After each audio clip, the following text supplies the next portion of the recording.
অস্তিত্বের এই গোলক ধাঁধায় পথ হারিয়েছি কবে, বেঁচে থাকার অজুহাতে আর কতকাল অভিনয় হবে।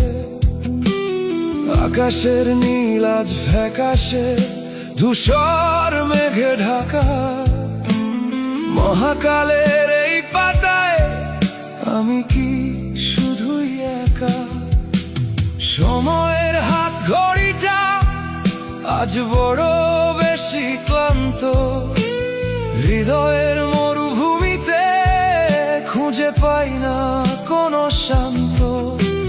বাতাসে ভাসে কেবলই এক অদ্ভুত হাহাকার, আমি কি তবে একাই যাত্রী এই অনন্ত অন্ধকার? আমি খুঁজছি নিজেকে এই শূন্য